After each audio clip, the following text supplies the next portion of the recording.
Hello everyone, I'm Stephen West, this is Philosophize This. But it may be worth it to press Ortega here a little bit more. I mean, it's worth asking, why is this self-satisfaction that people have necessarily so toxic? What do I care if people live in little self-created echo chambers where they think they're smarter than they really are?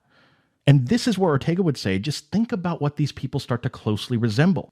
These people, and the way they approach their entire role in this world, start to look a lot like fascists. A sort of fascism of mediocrity, if you will. And if you think he's still being extreme here, he's saying this stuff in the year 1929. Look at the world since then. So it's worth investigating. Why did Ortega think these people seem to foreshadow a coming wave of fascism? Well, let's look at some similarities between the mass mentality and the fascist mentality. For one, he would say, the mass man sees no reason to appeal to any sort of external source of justification for the legitimacy of their ideas. Their ideas are validated simply by virtue of the fact that they are currently in their head. Like, it's in my head right now, so it must be good.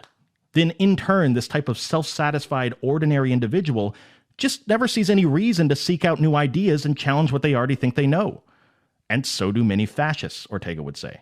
Another example, the mass man devalues history and the history of ideas, like a fascist. Doubt this, just look around you. You can hear all sorts of perfectly normal, reasonable people say, why would I ever spend my time studying things like history or philosophy? Like, what do I care if Ben Franklin built a staircase 2,000 years ago? Why do I got to be some expert political philosopher to know how to move the country forward? In fact, you know what your problem is? Person that studies history or philosophy, you're living in the past, man.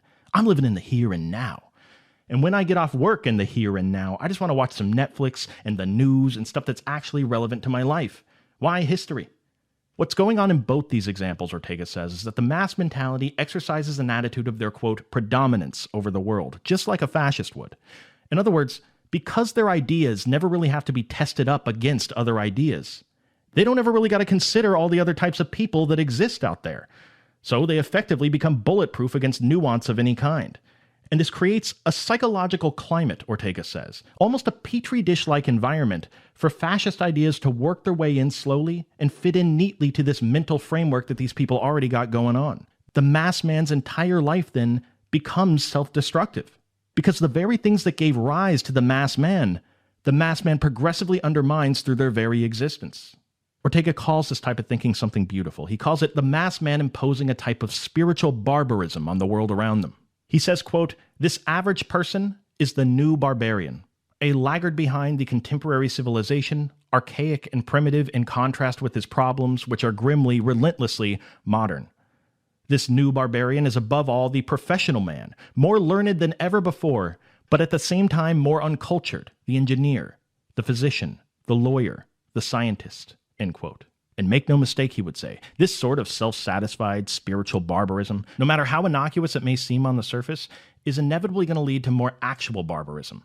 One of the chilling predictions he makes in the book is that the more you see a rise in the level of the mass mentality that's out there, the more you'll see a rise in the level of violent political protests.